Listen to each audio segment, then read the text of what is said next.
taught.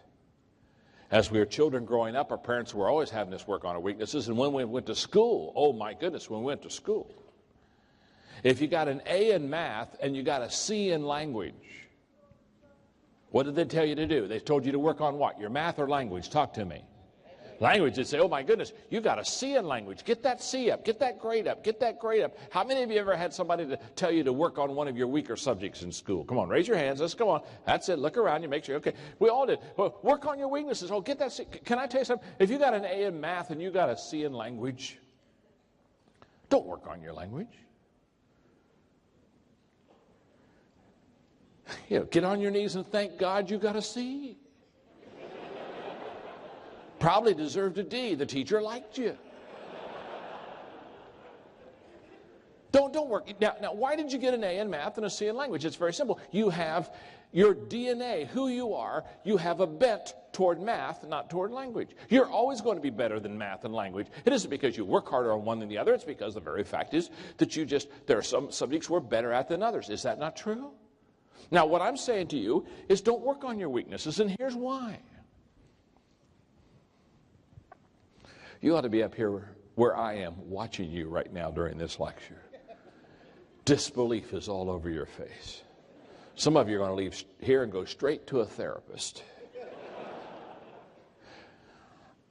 Let's say that, well, let's put it this way. Let's say from a 1 to a 10, I'm a 2 in something. Now 2 isn't very good. Okay, 2's very weak, okay? For example, I love music. That's the good news. The bad news is I can't sing. And so therefore, if I looked at you and said, I am going to be a great opera singer. Well, now, can I tell you something? I can have a heart to learn. I can go hire tutors, and I can go take music appreciation. I can take voice lessons. But can I tell you something? 2 or 3 years from now, I'm not going to go from a 2 to a 10. I'm going to go from a 2 to a 2.1. Listen carefully. You can only increase your skill level 2 numbers. This is major. You can't go from a 2 to a 10 in skill. Now, I'm only talking about your skills. I'm not talking about your attitude. You can go from a 1 to a 10 in attitude. I've known people have a terrible attitude and change it, and they go to a 10. So I'm not talking about discipline. You can go from a 1 to a 10 in self-discipline. I'm talking about just your skill area. You can only increase your skill level 2 numbers on extreme times. Under unusual circumstances, I've seen people go 3 numbers. I've never seen anybody increase their skill level over 3 numbers. So if I'm a 2 in something, if I work hard on my weaknesses, I could become a 3. Hello. If I work hard, really work hard, and spend a lot of time, I could maybe become a 4. Let me tell you something about 4s. They're below average.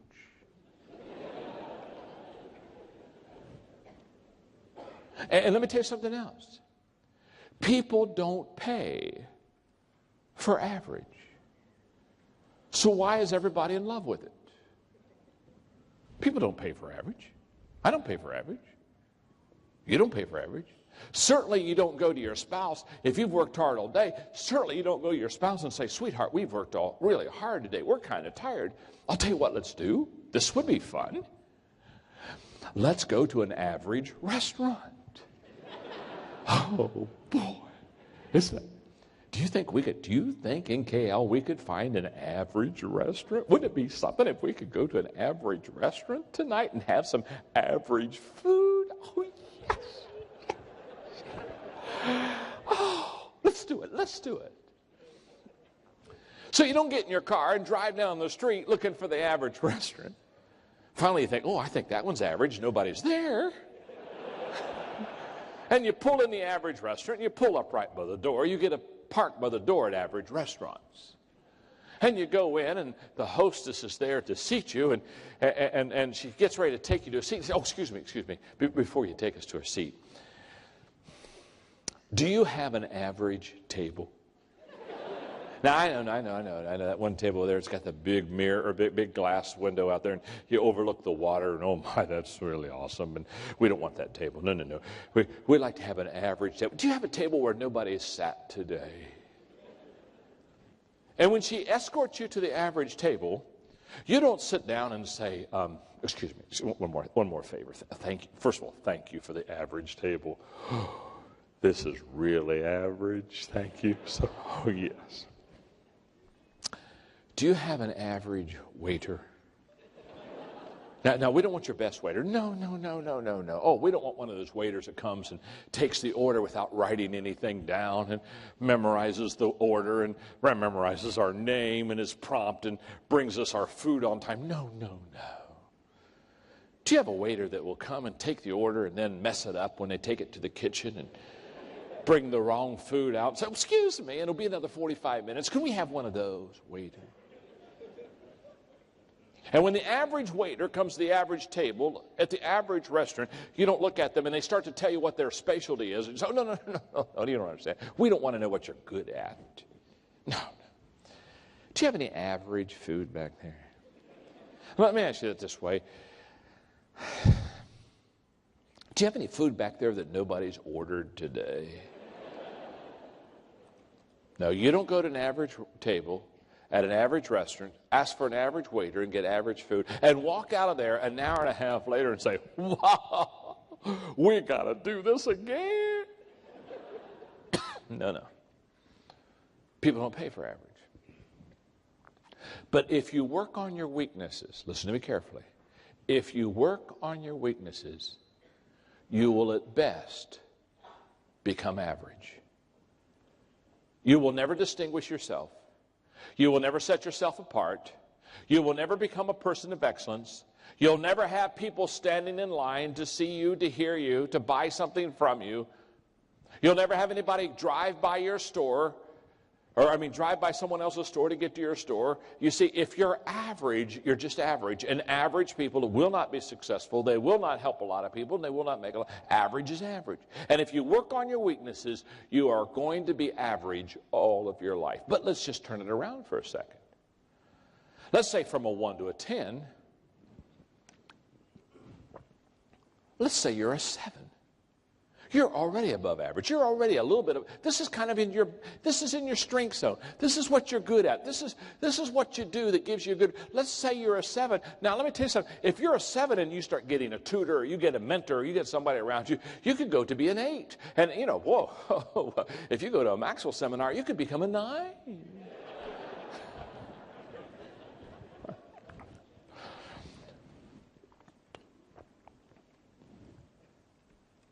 People stand in line for 9s. Oh my goodness. When you're a 9, you're excellent. You've set yourself apart from everyone else. People wait in line for 9s. They pay extra money for 9s. They listen extra carefully to 9s because now you're in your strength zone, and what you do, you really do well. You're really good at what you do.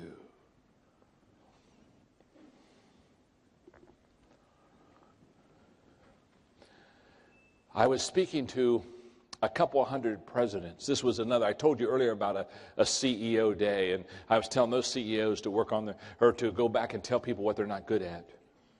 Well, this was another President's Day with another group of presidents of companies, and I was teaching them all during the day through this whole process, and I was telling them to quit working on their weaknesses, but I was also telling them to not let their people work on their weaknesses. And we were doing a Q&A because there were only a couple hundred of them there. And they began to push back. And one guy especially began to push back. He said, John, this really bothers me that you say we shouldn't work on our weaknesses. He said, all my life I've worked on my weaknesses. I try to get... He said, this really bothers me. I said, that's okay. It's good to be bothered. It's okay. Take a pill. You'll be okay. And he began to push back. He said, now let's just take, for example, Tiger Woods. He said, Tiger Woods, when he plays a round of golf and he hasn't played a good round, he immediately, when he's done playing that round of golf, he heads over to the practice range, and maybe for the next 2 hours, Tiger Woods will hit golf balls. And he said, now that's a perfect example, John, of working on your weaknesses. I said, no, it's not. It's a perfect example of working on your strengths. In case you don't realize it, Tiger Woods is the best golfer in the world. Hello.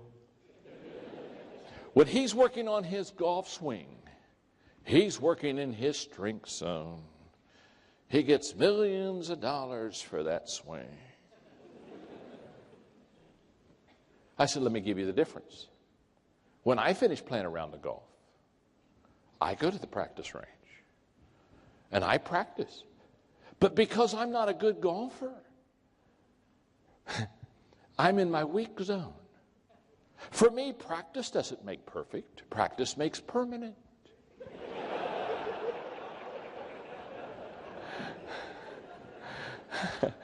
The more I practice on my weakness, the more I consistently am bad. I've got those bad swings perfected after a while. I can do that bad swing every time. You say, he is the most consistent bad swinger I've ever seen in my life. That ball every time just goes right. It's not a slice, it's a boomerang. It comes right back to him. In fact, I was playing golf with a guy one time, and he was a good golfer, and I'm not a good golfer, and I'm sitting there, and I'm saying, oh, talk to me, talk to me, talk to me. What's wrong with my swing? And he looked at me. He really encouraged me. He said, I've been watching you for a couple of holes. And he said, I think you've only got one problem. I thought, oh, this is good. I can fix one problem. Hello? I said, what is it? Come on, talk to me. What's my problem? He said, you're too close to the ball after you hit it.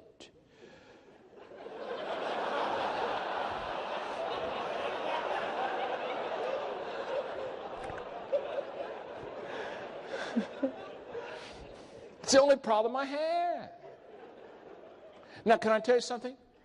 I could go to the golf course every day, take lessons every day, and never make a living out of playing golf. It's my weakness. In fact, when I play golf with guys and they're not very good, they get real frustrated. I say, oh, don't get frustrated. You could be doing this for a living. Relax. Enjoy yourself. One of my favorite golf stories, now that I'm on golf, one of my favorite golf stories is these two guys that get up to the tee and they're not any good in golf at all. They're terrible golfers. I mean, they're terrible. I mean, they're really terrible golfers. I mean, in their golf bags, they have things like a weed eater.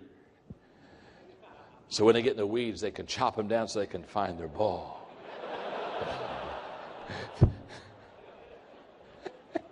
This one guy, he gets up and tees it up, and he swings, and much to his surprise, the ball goes right down the middle. He's so excited. He has never seen his ball in the fairway. In fact, he's never seen his ball after he hit it. He's so excited. He looks at his buddy. He says, look at this. Look at me. I'm down the middle of the fairway. They're walking down the fairway. He's so excited. I've never been in the fairway ball. I've never seen my ball after I've hit it before. This is really good. And he gets up there about 200 yards out, and the ball's not only in the middle of the fairway, but it has rolled up on a 4-inch anthill. It's in the middle of the fairway. It's teed up for him. He grabs his 3-wood, says, this is my day. I'm going to hit the ball on the green in regulation. I've never been in the green in 2. Swings as hard as he can, and he misses the whole ball. And kills 5,000 ants. Miracle of miracles, the ball, instead of being on a 4-inch anthill, is now on a 2-inch anthill. It stayed on top of the anthill. It's still teed up for him. He said, oh, this is my second chance. Grabs the 3-wood, swings as hard as he can. He misses the whole ball again and kills 4,998 more ants. 2 ants are left. One ant says to the other, I don't know about you, but if we're going to survive, we had better get on the ball.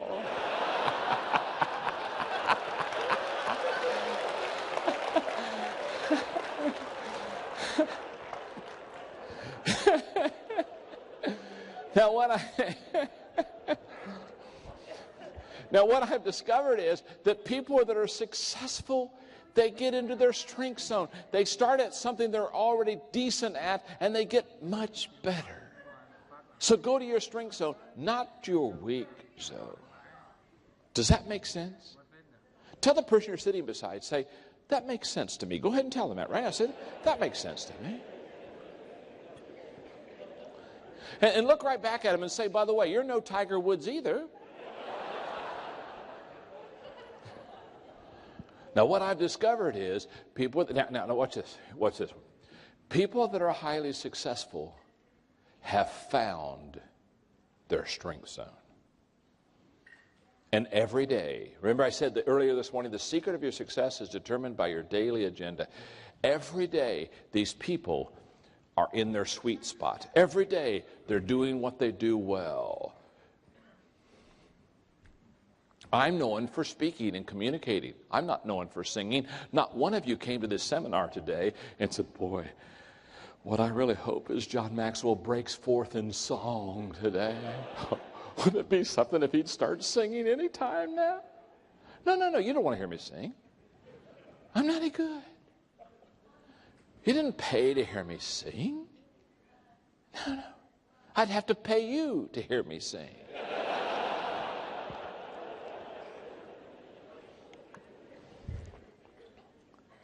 And let me tell you something. When you are in your strength zone, when you are in your sweet spot, it's easy. It's not easy like you didn't have to work for it. But you see, when I'm here talking to you today, I'm as relaxed if I were over in the corner talking to you one-on-one. I'm not nervous. I'm not kind of tense or anything like that. I'm just here drinking my water and eating my cough drops and talking to you because we're friends. We've been doing this all day together. And one of the things I've discovered is that when you're in your strength zone, you wonder why everybody else can't do it as well as you can. You just sit there and you say, my goodness, this is easy. It's because it's in your strength zone. Find your sweet spot. Find it and stay there. For example, communication is one of my strengths, and my wife Margaret, once in a while, some group will ask her to, because of the they'll say, boy, you know, if your husband speaks, you probably speak.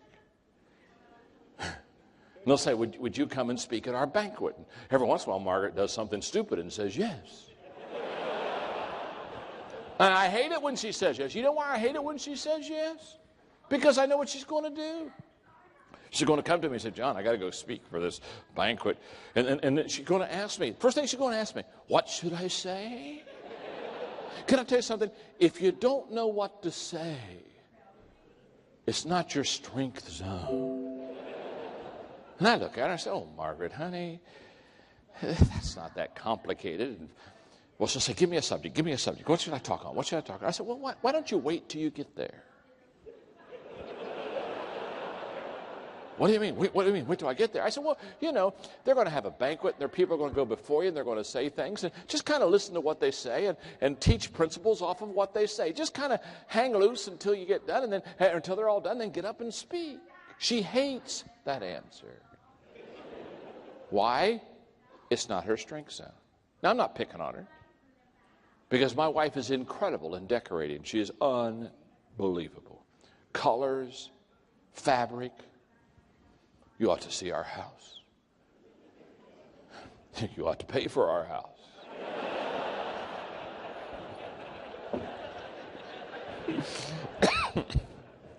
That's a new one. Just a second. I want to write that one down. It feels so good when you get a new idea. It doesn't come on. I had a new idea in 1989 and I didn't write it down. And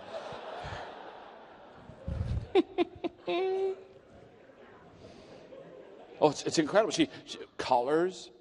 I mean, I'm not colorblind, but I'm worthless. I mean, I can't figure out what matches. I have been known to go in my closet at the house and stand there for 15 minutes trying to figure out what to wear. I'm just kind of, yeah. And finally Margaret said, John, are you in the closet again? She comes and I'm just staring. I got little slobbers coming down my face.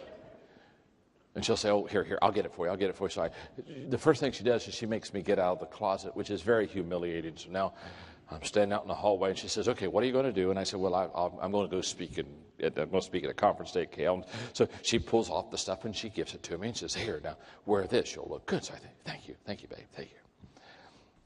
Now, what I do, because I'm not good at this, I'm smart. It's like if she picks out like a sweater and slacks for me, a lot of times when I'm done, I'll put them back on the same hanger.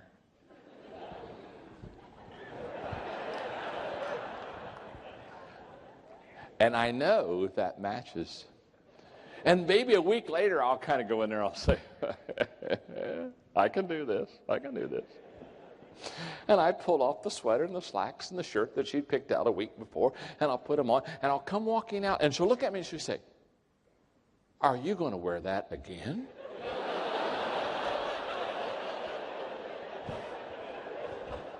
Kind of thought I would. Oh, she said, John, don't do that. You wore that last week. People will see you that. No.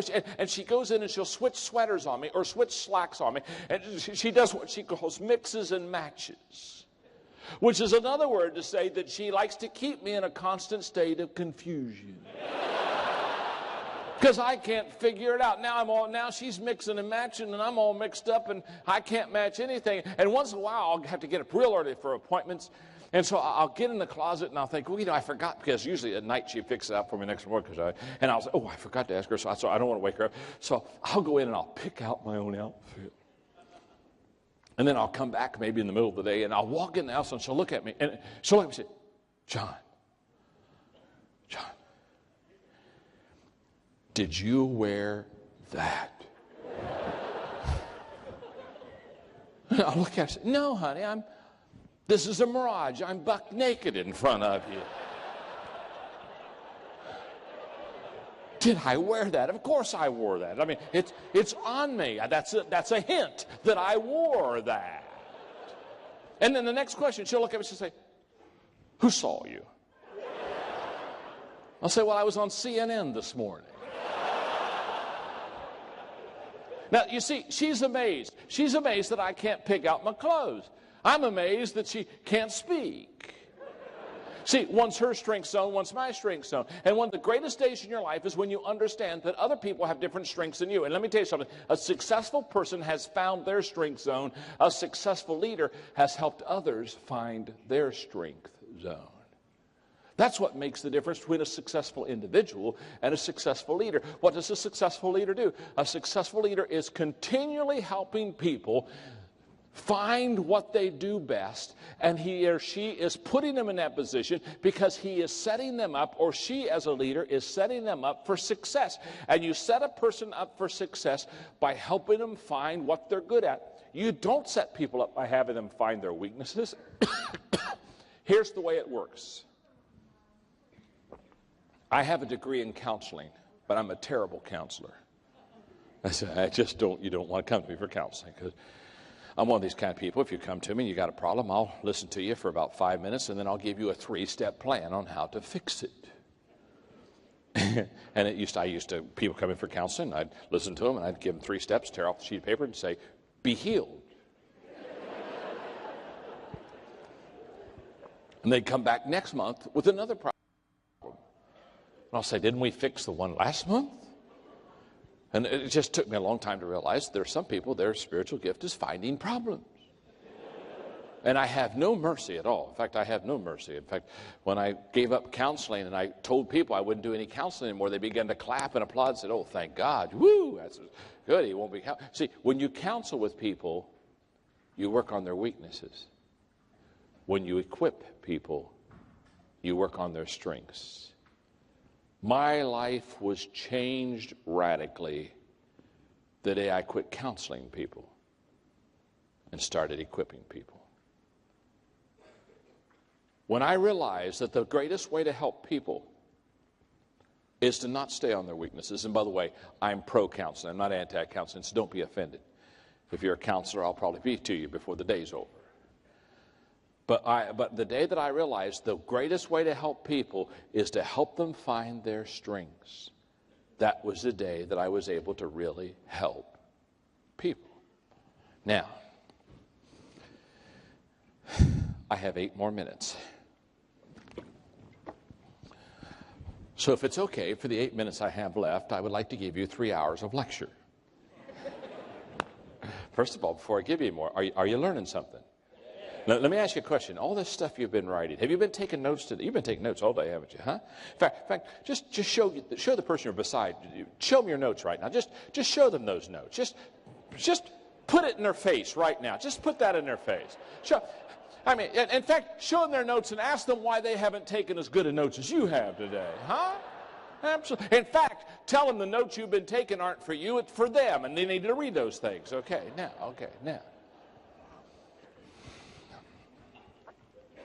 And what I want you to do is not only take notes, I want you to do something with it. Isn't that true? Okay, in other words, start applying this stuff. So let me make a couple of leadership statements. These are mainly from my 21 Irrefutable Laws of Leadership. I want to make two. I'm going to make I want to just teach 2 leadership laws, and then I'm done. Well, no, I'm not really done. When I'm done here, I'll go out to that book then, and if you brought books and you haven't had them signed yet, I'll sign until you get your book signed, okay? Is that fair enough? Okay, here we go. The reason I have such a passion to teach people how to lead, and the reason that I travel internationally and do all this stuff, is not because I need a job or because I want to get on a plane or I need to see another country. It's because I know what happens when a person learns to lead. And in the 21 Irrefutable Laws of Leadership, the first law of leadership is the law of the lid, L-I-D. And the law of the lid says that your leadership level will determine your success. In other words, how well you lead will determine how successful you become. Now, after you finish writing that down, I'm going to visually take a moment and I'm going to just explain that to you.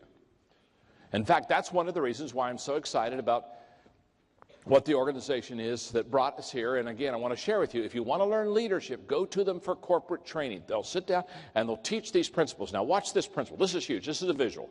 If this left hand represents how well John Maxwell leads and this right hand represents my business, here's what I know about my business. My business will grow up to, but not go any higher than the lid of my leadership. In fact, my leadership ability will put a lid upon my potential and upon my success. I cannot grow my organization better or bigger than I can lead. Oh my goodness. In the history of mankind, no company, no business has ever kept growing beyond the level of its leaders and just kept flourishing and kept being successful when the leaders were down here. No. Leadership is always the lid on the growth of your company. Leadership is always the lid in the success of your life. And what I am basically is I am a lid lifter.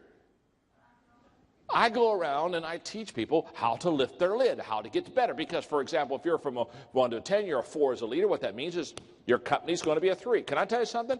Your company's going to not be a 6. It's not going to be a 7. It's not going to be an 8. This is not a baffling exercise. If you're a 4 as a leader, you're literally going to control, contain, and keep your company from getting any higher than a 4. It cannot rise above the level of your leadership. And I hate this illustration. It hurts my hand every time I do that thing. Now here's the good news. You can grow as a leader. You can go from a 4 to a 5 to a 6. And all of a sudden your company now has room to grow from a 3 to a 4 to a 5, maybe a 6. So how do you grow your company? How do you become more successful? You grow your company, you grow your business, you build your department, you develop people by your ability to lead people successfully. Everything rises and falls on leadership. Always has, always will. Between 1982 and 1992, I had a mentor in San Diego, California by the name of Don Stevenson. Don was the president of Global Hospitality. This was a company that bought bankrupt resorts out. resorts that were going under. They would buy them at a very cheap price because they were going bankrupt. Then they would go in and train the people and turn the company around and sell them at a high price. That's how Global Hospitality made a lot of money. And Don Stevenson was the president of Global Hospitality, and he made a lot of money. And for 10 years, he was my mentor. And every month, I would take him out to that 2-hour lunch, and he would eat, and I would ask questions. One day, we're up in La Jolla, and we're having our lunch, and I said, okay, Don, here's my question for the day. When you buy a bankrupt company, is there something that you always do? I mean, it's automatic. You buy the company, it's in trouble. Are there some things that you just automatically do because you know you need to do them to turn the company around? And he looked at me. I can still remember. He's eating his salad. He looks up at me. He says, yes, John. He says, every bankrupt company we buy, we always do 2 things. And when he said we always do 2 things, man, I've got my pen ready because he's ready to drop gold on me. And I know, I go, okay, give it to me, baby, give it to me. You know, what 2 things do you always do? And they said the first thing we do is we go in and we retrain all the employees in relationship skills. He said, we take everybody that's part of that company and we teach them people skills. We teach them how to win with people. And he said, the reason we teach them people skills is, he said, statistics tell you that when people don't come back to a resort, 79% of the time it's because they weren't treated properly by the employees of the organization. Somebody didn't take good care of them. The waitress didn't. I mean, somebody, and so therefore they just don't come back because the service wasn't good. And so he said, the first thing we do is, he said, we just do thorough relationship training in the company. So I'm sitting with my legal pad and I'm writing that down. I'm saying to myself, okay, Maxwell, with your companies, start really giving them good relationship skills. Help them to know how to get along with people. I said, okay, I got that one, Don. What's the second thing you do every time you buy out a bankrupt company? He's eating his salad. He doesn't even look at me. He said, the second thing we always do is we always fire the president. I said, what'd you say? We always fire the president. I said, what do you mean you always fire the president? He's not looking up. He's just eating his salad. He said, John, I've told you, we always fire the president. I said, always? He said, always. In fact, he said, we don't even meet him. He said, we buy the company. He said, we send a courier to their office, basically give them a severance pay, tell them they're fired, get out of the office today. We don't want them to ever come back. Fired. I said, you don't go see them? You don't sit down in the office, put a fire in the fireplace, hold hands? No, he said, we always fire the president. Well, now he's frustrated because I'm not writing this down. And he just stops eating his salad, leans forward to the table, and he looks at me and says, John, if the president was good, the company wouldn't be going bankrupt. Okay. Always fire the president. What was he saying? It's very simple. He's saying everything rises and falls on leadership. He was saying the law of the lid tells you how big your company is going to become is not how much money you have. It is not what your location is. It's how good of leaders you have in your organization. That's why the best leaders have more than one good leader. They have several good leaders. In fact, they have a leadership culture in that organization. It's called the law of the lid. One more law, and I close with this. The law of process. The law of process says leaders develop daily, not in a day. In other words, if you want to be a great leader, it takes time. It's a process. You don't become a leader because you came to this conference today. You don't become a leader after you've read one leadership book. You don't become a leader when you just hang with a leader for a weekend. No, it's a process. It takes time. What I have discovered is many people, they want to become what I call instant leaders. Do you have microwaves in Malaysia? Do you have, let me ask you, do you have crock pots? Oh, okay. You see what I've discovered? In the States, this isn't a problem in Malaysia. This is a problem in the States. This isn't your problem. In the States, we try to microwave leaders. Yeah, we grab them. We say, I want you to be a leader. And we stick them in the microwave and push a couple buttons and pull them out and say, "You're a leader?" No, they're not a leader. They've been microwaved. That's why we have so many Pop-Tart leaders.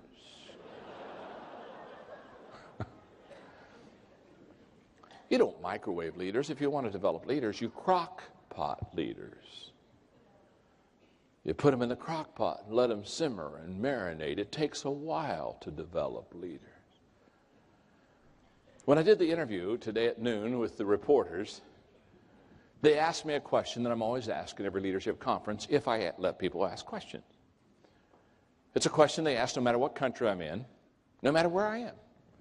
They raise their hand and they say, "John, the question I have, are leaders born?" And whenever they ask me, "Are leaders born?" I always give them the same answer. Of course they are.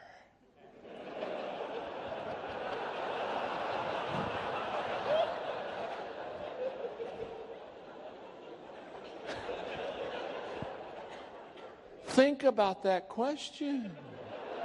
I've never met an unborn leader. Don't particularly want to either. Thank you very much. You see, when they ask me, "Are leaders born?" what they're really asking are, there's some people they got it, and some people when they're born they don't got it, and if you got it, you go to the front of the line. I guess if you don't got it, you get in the back of the line and hope there's a drinking fountain at the end of the line. Now, there are people without any question that have leadership leanings, just like I talked to you about the math and the language. No question about that. But what I have discovered and what I taught in my book, Developing the Leader Within You, and the book, Developing the Leaders Around You, is you can train and teach people how to be a leader. So I close with this statement and this story. There were some tourists in an old European village. I mean, it was an old village. Nostalgia. And the tourists were just looking at the buildings and thinking about the history and thinking about all the people who have over the centuries lived in that village. And one of the tourists saw an old man sitting at a bench, and so he went over and sat beside him and said, "Have you lived here?" And the old man said, "Yeah." He said, "I've lived here all my life." Oh, he said, "Good. I have a question to ask you." What's the question? Have any great men been born here? And the old man said, "No, only babies."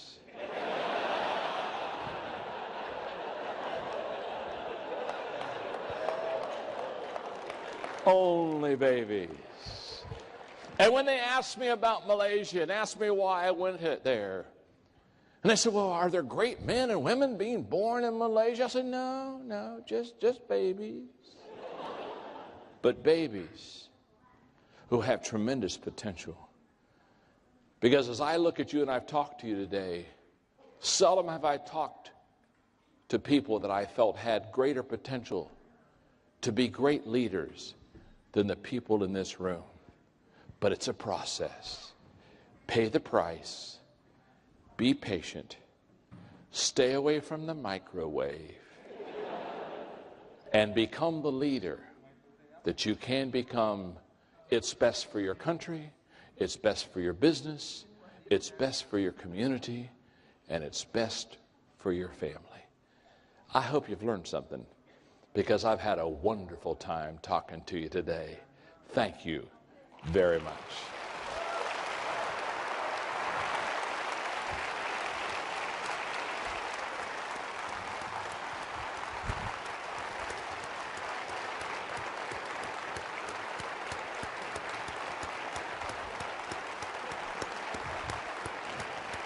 Thank you very much.